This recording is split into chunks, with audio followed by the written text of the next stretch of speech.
Hello everyone, welcome. इस video में मैं आपको मैट्रिक्स चैप्टर का इंट्रोडक्शन दूंगा। तो शुरू करते हैं। देखिए, क्लास 12th का ये चैप्टर नंबर 3 है, मैट्रिक्स।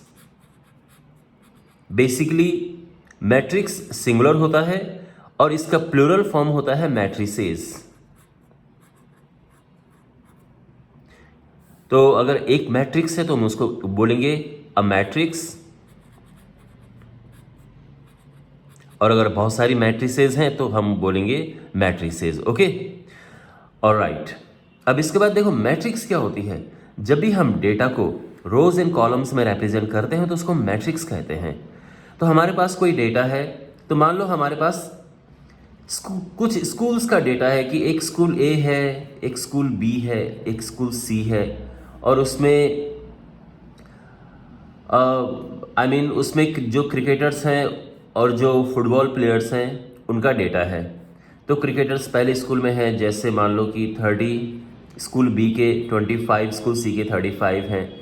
ऐसे ही फुटबॉल प्लेयर्स 15, ये 25 और ये 30। तो ये जो है, हमने जिस तरह से इसको रिप्रेजेंट किया है, इसको हम बोलते हैं मैट्रिक्स। ठीक है। अब मैट्रिक्स में होती हैं रोज एंड कॉलम्स। तो रोज होती हैं हॉरिजॉन्टल, ठीक है ना। तो ये रोज हैं, जैसे कि ये रो 1 है, ये रो 2 है। हम इसको सिंपली R1 और R2 भी कहते हैं इस तरह से। अगर हम इस वर्टिकल की बात करें तो ये कॉलम 1 है, ये वाला। तो कॉलम 1 को हम C1, ये कॉलम 2 है और ये कॉलम 3 है।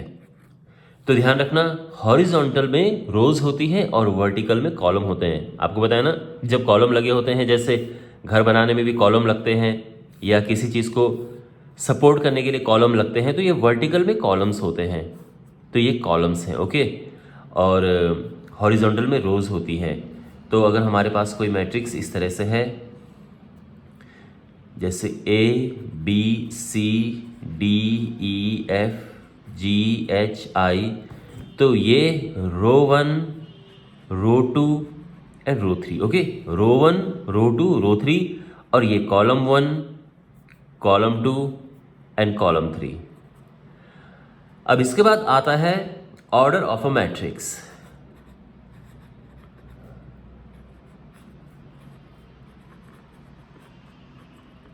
तो किसी भी मैट्रिक्स का जब हम ऑर्डर लिखते हैं तो उसका जो तरीका होता है लिखने का, वो है number of rows by number of columns.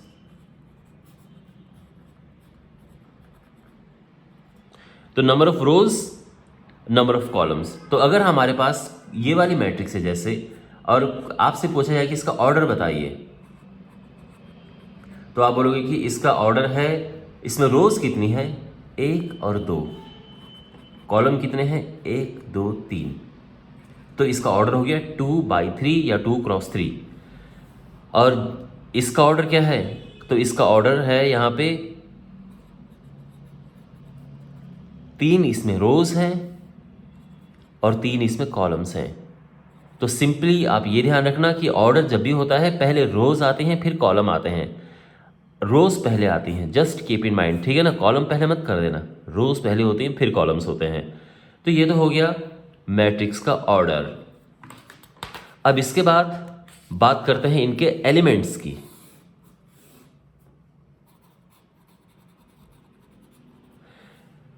तो कोई भी मैट्रिक्स जो है, उसके अंदर जो भी हम लिखते हैं उनको एलिमेंट्स कहते हैं। तो ये सारे एलिमेंट्स हैं। तो जैसे एक यहाँ पे एलिमेंट है, मान लो कि ये है 2, ये 4 है, ये 5 है, ये 6 है, ये -3 है, -7 है, ये 0 है, ये 1 है, फिर ये 11, 13 है, ये 9 है और ये 8। ठीक है, मैंने ये लिख दिए हैं।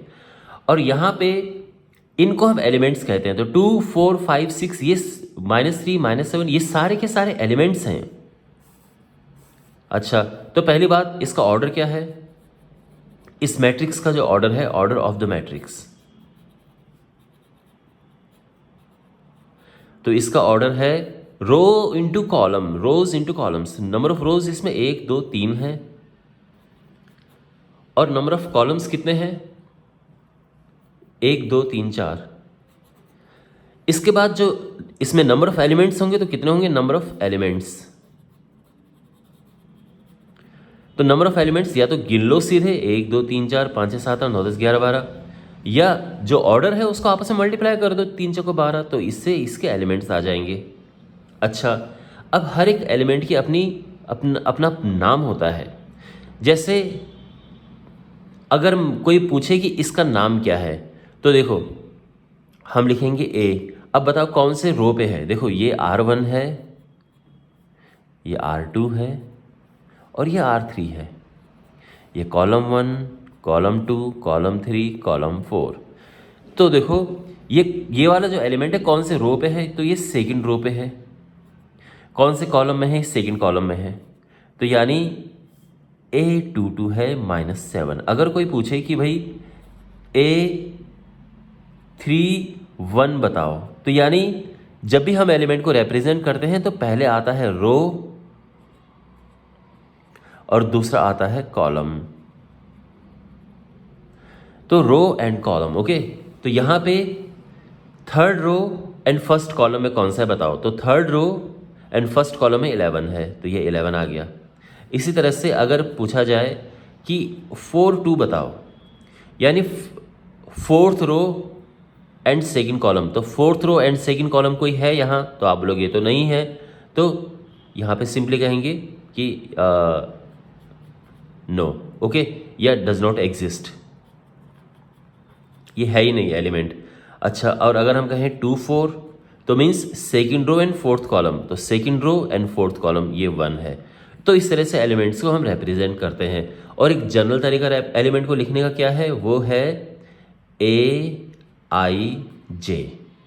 तो I रिप्रेजेंट करता है रो को और J रिप्रेजेंट करता है कॉलम को, ठीक है ना। तो ये तो बेसिक आइडिया था एलिमेंट्स, रो एंड कॉलम और ऑर्डर ऑफ अ मैट्रिक्स का।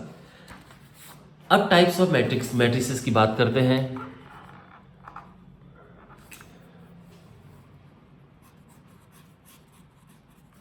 टाइप्स ऑफ मैट्रिसेस, तो सबसे पहले हमारे पास है रो मैट्रिक्स। रो मैट्रिक्स यानी ऐसी मैट्रिक्स जिसमें ओनली रो, एक ही रो होती है, ओके, ओनली 1 रो। तो फॉर एग्जाम्पल 1 2 3 7 एक रो मैट्रिक्स है, ओके। जैसे कोई मैट्रिक्स है A11 A12 A13 A14 and A15, बस ये चलता जा रहा है। ये रो मैट्रिक्स है बिकॉज इसमें ओनली 1 रो है। Now we have column matrix. तो जिस तरह से रो मैट्रिक्स में ओनली 1 रो, कॉलम मैट्रिक्स में ओनली 1 कॉलम। तो ये जैसे ABCD ये कॉलम मैट्रिक्स है, ठीक है ना। 1 2 3 ये कॉलम मैट्रिक्स है। ऑलराइट, तो आई थिंक आपको आइडिया लग गया होगा। Now we have square matrix.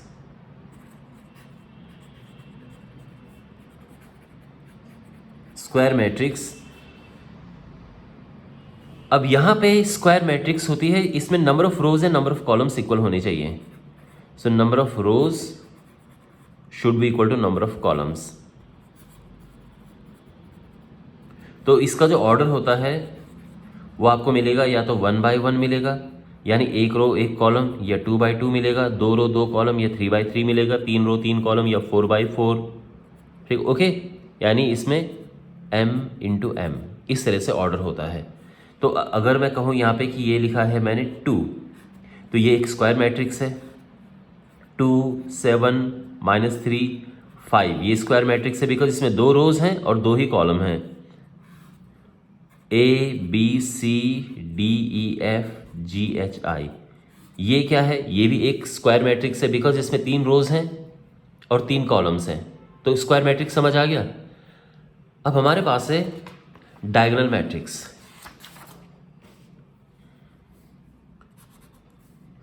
अब आने वाली 2-3 मैट्रिसेस जो हैं वो सभी स्क्वायर मैट्रिक्स की पार्ट है, ठीक है। तो जो हमारे पास डायगोनल मैट्रिक्स है तो इसको हम क्या कहेंगे, what is a diagonal matrix. तो आप कहेंगे कि ऐसे मैट्रिक्स जो स्क्वायर है, ये पहले से ही तय है कि वो स्क्वायर है। So a square matrix that has elements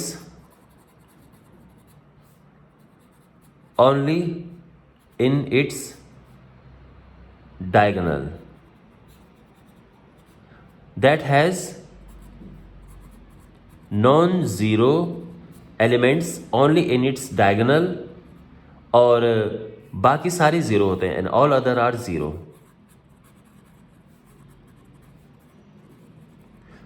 ठीक है ना। तो कोई भी स्क्वायर मैट्रिक्स है, फॉर एग्जाम्पल अगर हमने लिया है 7 2, तो ये डायगोनल होती है और बाकी जीरो होने चाहिए। 2 -1 3 ये डायगोनल है और बाकी सारी जीरो होने चाहिए। तो ये क्या है, it is a diagonal matrix. ठीक है ना। अब बात करते हैं स्केलर मैट्रिक्स। तो देखो, डायगोनल मैट्रिक्स स्क्वायर मैट्रिक्स का एक भाग है, स्केलर मैट्रिक्स डायगोनल का एक भाग है, ठीक है ना। यानी वो स्क्वायर तो होगा ही होगा, लेकिन साथ में डायगोनल भी होगा। और स्केलर में ये है कि it's a type of diagonal matrix, a diagonal matrix that has all the elements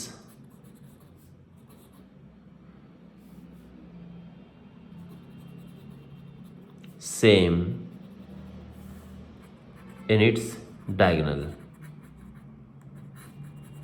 तो बेसिकली जो डायगोनल मैट्रिक्स हमने लिखा था, इसके एलिमेंट सेम हो जाए तो स्केलर बन जाएगी। तो 7 7 0 0, तो ये क्या है, एक स्केलर मैट्रिक्स है। 2 2 2, ठीक है ना। तो आप जानते हैं ये डायगोनल तो है। देखो सारी स्क्वायर मैट्रिसेस हैं, ये स्क्वायर है, स्क्वायर है, ये भी स्क्वायर स्क्वायर, ठीक है। ये डायगोनल है क्योंकि ओनली डायगोनल में एलिमेंट्स हैं, बाकी जीरो हैं, ठीक है ना। नॉन जीरो केवल डायगोनल में है, इसमें नॉन जीरो केवल डायगोनल में है, बाकी सारे जीरो हैं।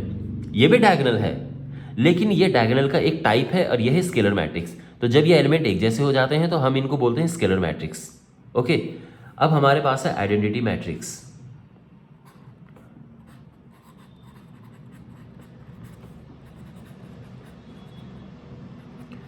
तो आइडेंटिटी मैट्रिक्स जो है ये एक डायगोनल मैट्रिक्स है जिसमें अ डायगोनल मैट्रिक्स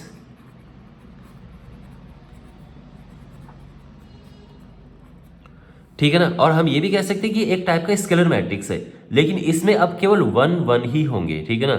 अ डायगोनल मैट्रिक्स और a scalar matrix that has only one,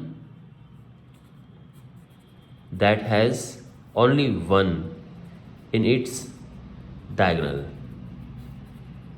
okay, और all the elements are one in its diagonal. तो और इसको रिप्रेजेंट आई से करते हैं, ठीक है ना। तो आई देखो, ये आइडेंटिटी मैट्रिक्स है, 1 1, ये भी आइडेंटिटी मैट्रिक्स है, 1 1 1, बाकी सारे जीरो हो गए, ये भी आइडेंटिटी मैट्रिक्स है, ठीक है ना। अच्छा, हम सबको आई लिख सकते हैं, ये भी आई है और ये भी आई है। आई को, आई इसका सिंबल होता है, ठीक है, आइडेंटिटी मैट्रिक्स का। लेकिन अगर इस तरह से लिखा हो I1 तो इसका मतलब ये 1/1 की है, I2 लिखा है तो इसका मतलब ये 2/2 की है, और I3 लिखा है तो इसका मतलब ये 3/3 की है, ठीक है ना। और फाइनली हमारे पास है नल मैट्रिक्स। सो नल मैट्रिक्स, तो ये भी एक स्क्वायर मैट्रिक्स है जिसमें सारे एलिमेंट्स जीरो हैं, in which all the elements are zero।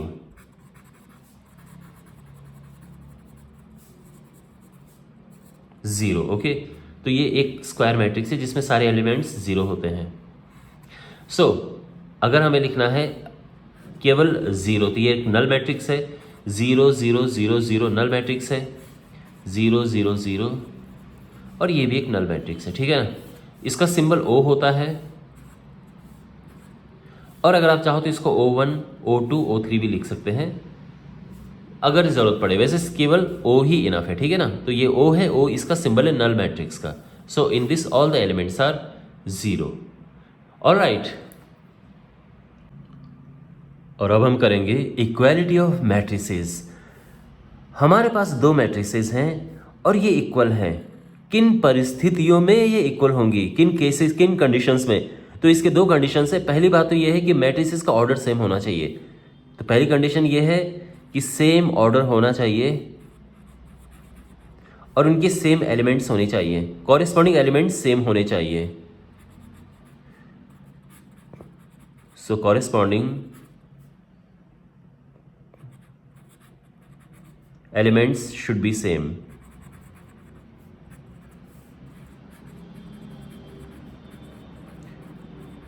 सो अगर हमारे पास ये है 2 7 -1 1/2, तो जो दूसरी मैट्रिक्स है उसको भी 2 7 -1 1/2 होना चाहिए, तभी जाके हम कहेंगे कि ये इक्वल है।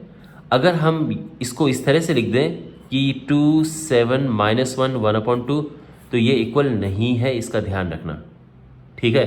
तो ऑर्डर सेम होना चाहिए, यानी आप देख सकते हैं इसका ऑर्डर 2/2 है, 2 रो है 2 कॉलम है, तो 2/2, तो ये भी 2/2 और ये भी, वेल ये तो इक्वल ही नहीं है, वैसे भी ऑर्डर सेम है बट इसमें एलिमेंट सेम नहीं है। ओके, ये कॉरेस्पॉन्डिंग एलिमेंट सेम नहीं है, यानी इसका एलिमेंट जो है इसके इक्वल तो ठीक है बट ये और ये इक्वल नहीं है यहाँ पे। सो दैट्स वाई ये इक्वल नहीं है आपस में।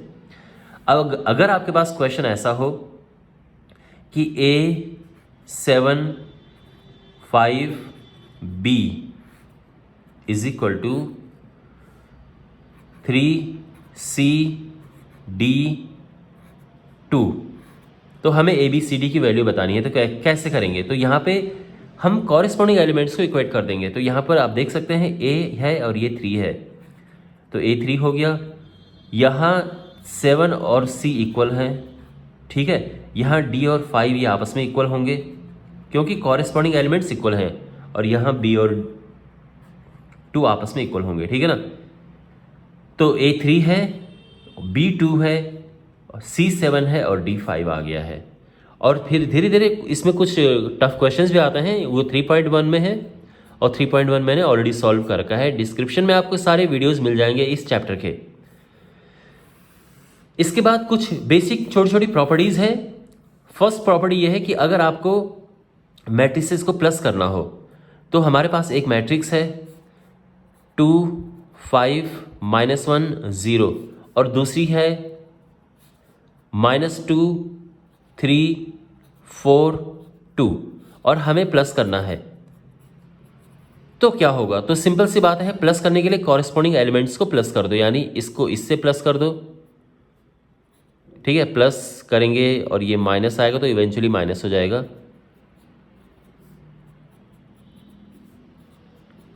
ठीक है। प्लस कर दिया, 2 - 2 कट के 0 आ गया है, ये 8 है, ये 3 है और ये 2 है, और ये हमारा A+ भी आ गया है।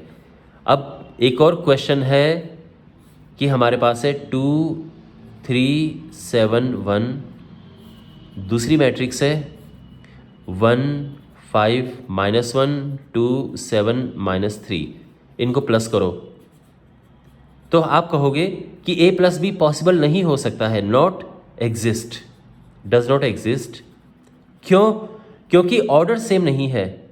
इसका मतलब ये है कि एडिशन यानी जोड़ने और घटाने के लिए, एडिशन एंड सब्ट्रैक्शन, तो अगर हमें प्लस करना है मैट्रिसेस को या माइनस करना है तो उनका ऑर्डर सेम होना चाहिए, ये ध्यान रखना। Order should be same, okay, it must be same, order has to be same. तो सेम ऑर्डर होना चाहिए। यहाँ पे ऑर्डर 2/2 था और ये भी 2/2 था, ठीक है ना। 2 रो 2 कॉलम, 2 रो 2 कॉलम, तो ये प्लस कर पाए हम। यहाँ पर ये ऑर्डर तो 2/2 है, 2 रो 2 कॉलम, बट इसका ऑर्डर 2/3 है, 2 रो बट 3 कॉलम्स हैं, तो हम ये प्लस ही नहीं कर सकते, तो ये इसका प्लस एग्जिस्ट ही नहीं करता, ठीक है। और जैसा हमने प्लस किया वैसे माइनस भी कर देंगे, तो 2 माइनस माइनस ये यहाँ पे 4 हो जाएगा। सिंपल, जैसा सिंपल हम करते हैं। इसके बाद अगर हमें मल्टीप्लाई करना हो किसी स्केलर से, जैसे मल्टीप्लाइंग बाय अ स्केलर, तो अगर हमारे पास है 5 2 -1 0 3 -2 और हमें ये है मान लो कि a, और हमें 5a करना है, तो क्या होगा, यानी हमें इसमें 5 का मल्टीप्लाई करना है। तो ध्यान रखो, इसमें 5 का मल्टीप्लाई करेंगे तो सब में करते हैं, ठीक है। ये नहीं कि केवल एक लाइन में मल्टीप्लाई करो, नहीं, पूरे में। तो ये 25 हो जाएगा, ये 10 है, और ये -5, ये 0, 5 3 = 15 और 5 2 = 10, ये आ गया है, ठीक है ना। ऐसे मल्टीप्लाइंग होता है। और अगर हमें कॉमन लेना हो तो कॉमन भी क्या है, जैसे हमारे पास है 10 20 40 60 50 और 70 कॉमन लेना है, तो सब में से हम कॉमन ले सकते हैं। तो हमने 10 कॉमन ले लिया है, और अंदर क्या बचा, ये 1 यहाँ बचा, 2 4 6 5 7, ठीक है ना। मैट्रिसेस में और डिटरमिनेंट में ये फर्क है। मैट्रिसेस में सब में से कॉमन लेते हैं, और डिटरमिनेंट में केवल एक रो या एक कॉलम से कॉमन लेते हैं। तो ये डिफरेंस है दोनों में, ठीक है ना। ऑलराइट, अब हमारे पास ये तो है कॉमन कैसे लेते हैं, और ये है multiplying by a scalar simply, ठीक है ना। अगर हमें माइनस का मल्टीप्लाई करना हो, अगर ए हमारे पास है 2 -1 7 5 -5 3 -2, और हमें इसका नेगेटिव बताना है, -a बताना है, तो हम क्या करेंगे, इसमें सब में माइनस का मल्टीप्लाई कर देंगे। तो ये -2 हो जाएगा, ये +1 हो जाएगा, ये -7 हो जाएगा, ये माइनस माइनस का प्लस हो जाएगा, इसको हटा दो, -3, और ये माइनस माइनस का प्लस, समझ गए ना आप। तो ये होता है माइनस करके। अच्छा, एक दो और प्रॉपर्टीज़ है, मैं वो भी आपको बता देता हूँ। देखो, जो एडिशन होता है वो इसमें a + b = b + a होता है, एडिशन में होता है, ठीक है ना। तो जब आप a + b करो या b + a करो, तो इसमें कम्यूटेटिव लॉ फॉलो करता है, ये ध्यान रखना। तो commutative law of addition it follows, okay. तो जैसे पीछे हमने प्लस किया था मैट्रिसेस को, आपने देखा होगा, और प्लस करके ये आया। अगर आप उल्टा प्लस करते, b + a करते, तो भी सेम आता, यही वैल्यू आती, ठीक है ना। तो इसीलिए हम कह सकते हैं कि a + b = b + a। अच्छा, इसके बाद हाँ, ऑफ कोर्स माइनस में नहीं होता है, तो आप माइनस में नहीं कर सकते हो, ठीक है ना, ये तो आप भी जानते हैं। इसके बाद अगर हम नल मैट्रिक्स को प्लस करते हैं तो उसमें कुछ चेंज नहीं आता है, means a + o = o = a - o। तो o को यानी नल मैट्रिक्स को आप प्लस करते हैं तो कोई चेंज नहीं आता है। मान लो कि मेरे पास है 2 1 7 -3, इसमें प्लस किया 0 0 0 0, तो ये वही आएगा जो यहाँ पे था, क्योंकि 0 को प्लस करके तो वही आएगा ना। और इसी तरह से अगर आप माइनस करो तो भी सेम आएगा, तो ये होता है। अच्छा, अब इसके बाद है आई के साथ अगर आप मल्टीप्लाई करते हो तो सेम आता है, इसका ध्यान रखना। अब ये आई जो है वो कौन सी है, वो आइडेंटिटी मैट्रिक्स है, यू रिमेंबर। लेकिन माय डियर, जो मल्टीप्लिकेशन है ये प्रॉपर एक अलग वीडियो डिजर्व करता है, तो इसीलिए मल्टीप्लिकेशन कैसे करते हैं इसका भी वीडियो आप डिस्क्रिप्शन में देखें, वहाँ मल्टीप्लिकेशन का भी वीडियो बना हुआ है, और ये आप उसमें डिटेल में पढ़ेंगे कि हम a क्रॉस b यानी a और b का हमें मल्टीप्लाई करना है, कैसे करते हैं, ठीक है। यानी अगर मेरे पास एक मैट्रिक्स है 2 7 3 1 और दूसरी मैट्रिक्स है 2 -5 -3 -7, इसको आपस में मल्टीप्लाई करना है, तो कैसे करेंगे ये आपको आप डिस्क्रिप्शन में जाइए और वहाँ पे लिखा है मल्टीप्लिकेशन ऑफ मैट्रिसेस, और उसमें आपको ये सारा डिटेल में मिल जाएगा, क्योंकि अपने आप में बहुत लंबा टॉपिक है ये। ऑलराइट, तो ये आपको वहाँ मिलेगा। यहाँ पे मैं आपको बेसिक चीज़ें बता रहा हूँ इसकी। तो अगर आप आई के साथ मल्टीप्लाई करते हो आइडेंटिटी मैट्रिक्स के साथ में, तो वो सेम रहता है। तो ये भी ये रूल फॉलो करता है, ठीक है ना। अच्छा, तो यहाँ पे बेसिक कॉन्सेप्ट्स जो हैं हम कवर कर चुके हैं, इसके जो छोटी छोटी बातें थी इसकी, और इसके बाद इसकी जो बाकी सारे वीडियोज़ इस चैप्टर के हैं वो सारे आप डिस्क्रिप्शन में चेक करना, वहाँ आपको मिल जाएंगे। Alright, so thanks for watching, मिलते हैं अगले वीडियो में।